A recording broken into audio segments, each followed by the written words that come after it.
দাদা দাদা কিছু কবি? দাদা আমি তো জানো রোজা রাখি আমি। আমার হুকনা মুড়ি খাইতে আর ভালো লাগে না। তুমি জানো না আমি রোজা রাখি। পালা বুড়া কিছু আনা দিবা না, জিলাপি নিমকি কুন্যা ঠিক তুমি আনা দিবা না। তোমরা তো বড় মানুষ, তোমরা তো খাবার পাও, আমি তো খাবার পাই না। পালা বুড়া নাইতে না। হ ভাই, ঠিক কইছ। তুই ওই যে হুদা হুদা ইফতারি করছ মুড়ি দিয়ে, হুদা মুড়ি দিয়া, এটা আমারও ভাল লাগে না ভাই। তুই তো বুঝছি আমার ইনকামটা কিরকম। একটা সাধারণ একটা দোকানে চাকরি করি, দোকানে কয় টাকা বেতন পাই, এই সমর্থ ভাবে আমি দিবার পাই না তোরে ভালো করে। ইফতারিটাও তোরে আমি খাওয়া পারি না ঠিক মতনে, নুন আনতে ভান্তা ফুরাই আমার। আচ্ছা যা, তুই যাও না ইফতারি যখন খাইবি তোরা আজকে ভালো দেখে ইফতারি বুন্দা জিলাপি নিমকি তোর যেটা ভালো লাগে এটাই আনিয়ে দেবো আজকে ভাই। তুই কোনো চিন্তা করিস না, রোজা রাখিস। ঠিক আছে আজকে পালা বন্ধ লবা। কি মজা কি মজা, জিলাপি খামু নিমকি খামু কুন্যা খামু জায়গা।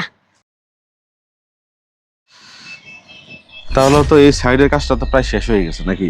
হ্যাঁ, তাহলে আহ, আপনি এক কাজ করবেন, আপনি এই সাইডে যে বাকি যে মালগুলা লাগে এটা নিয়ে এটা আপনি আগামী 1 মাসের মধ্যে এই সাইডটা কমপ্লিট করবেন। কারণ আমাদের যে দোকানটা আছে, দোকানে মাল আসতেছে না, এখানে আমি মানে গুডাউন হিসেবে ব্যবহার করবো। তা আপনার যদি কোনো কিছু লাগে সেটা বলবেন, আমাকে কোনো সমস্যা নেই।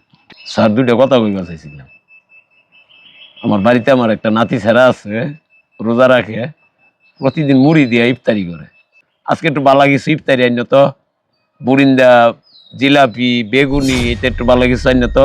প্রতিদিন মুড়ি দিয়ে ইফতারি করতে ভালো লাগে না, আজকে একটু ভালো কিছু দিয়ে ইফতারি করুন আইন।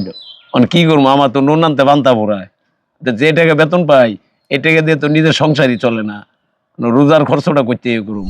বেতন থেকে হইলেও কিছুটা টাকা দিতেন, তাহলে নাতি স্যারের কিছু ইফতারি কিনে দিতাম। পরে না বেতন থেকে পরে কাটিয়ে রাখতেন আস্তে আস্তে। আরে দুলু ভাই, আপনার নাতির ইফতারি করব, ঠিক আছে, ভালো কথা। আসলে আমি তো এটা কখনো ভাবিনি। আপনি এক কাজ করবেন, আপনি ক্যাশ থেকে 2,000 টাকা নিয়ে যায়, যা যা প্রয়োজন সবগুলা কিনে নিয়ে যাবেন। আর এই টাকাটা আপনাকে মানে পরেও দিতে হবে না, বেতন থেকে কাটবো না। আসলে এটা তো আমাদের দেখা উচিত ছিল। আসলে কাজের ব্যস্ততায় এই বিষয়গুলো আসলে আমরা ভুলে যাই। আজকে বলছেন, আমার নিজেরই খারাপ লাগতেছে। শুধু মুড়ি দিয়ে কি ইফতারি করা যায়? আপনি চিন্তা করবেন না, 2,000 টাকা দিয়ে হবে মনে হয় না? হবে না? 2,000 টাকা দিয়ে আপনি সুন্দরভাবে, আশা করি যতটুকু প্রয়োজন নিতে পারেন। তারপরও যদি লাগে আমি দিব, বেতন থেকে না, এমনি দিব আপনাদেরকে, অসুবিধা নেই। স্যার আপনি অনেক ভালো মানুষ স্যার। আপনি আমার নাতিনের কথা হইলে আপনি আমার 2,000 টাকা দিবার চাইলেন। আপনার মতন এরকম মালিক যেন প্রতিটা ব্যবসা প্রতিষ্ঠানে হয় স্যার।